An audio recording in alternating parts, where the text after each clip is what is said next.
So I had to go there alone with 5 Chinese business people, the shades drawn, my phone put in the bathroom so they didn't think I was recording them, and then try to charm them. All the while, Travis not really wanting to sell the company, but I knew we had to because of the regulatory heat and how much money we were spending in China. Take me to that. How do you do that? Is it small talk? Is it, oh, have you had a nice trip? Yeah. It was, no, Yeah. it's exactly not that. When people go, oh, how was your flight? Where'd you come in from? Where are you staying? The small talk stuff is fine, but it sort of betrays a little naivete, like that you care or they care. Because if you're in a serious negotiation, no one cares about that.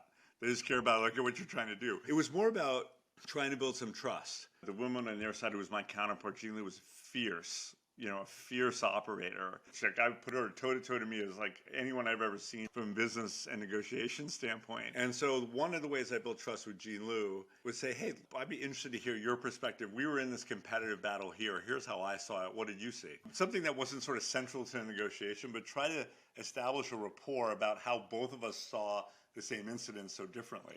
And she's like, oh, we didn't shut off all your phones or send spam text messages to your drivers saying they weren't going to get paid. I was like, you didn't? Who did?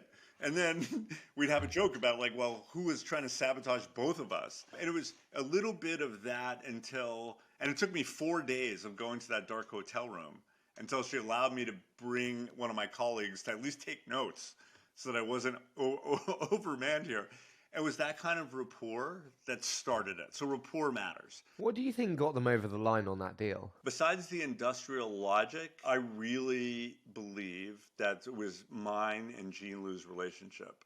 We spent a week together in a dark hotel negotiating this, and she trusted me at that point. And then we flew to Macau. She was well known in China. She was family of a politician. And if they saw her with some American, they'd be like, oh, there's this DiDi Uber merger happening. So we flew to this hotel room in Macau for another 4 days with lawyers and the whole thing. We really just pushed it through, she and I. We got our teams on board. We got our CEOs on board. We got our lawyers on board to count. And this is a cross-border M&A, China, U.S., consumer. It was so complicated. And every day I made sure at the end of the day, say, Jean, how are we doing?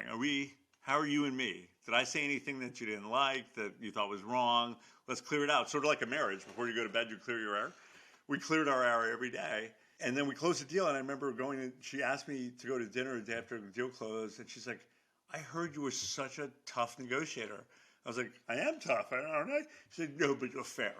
You told me what you were going to do, and you did it every single time. No matter what it was, no matter what clause, you said, I'm going to get this done, you did it. And I trusted that, and that allowed me to do the deal.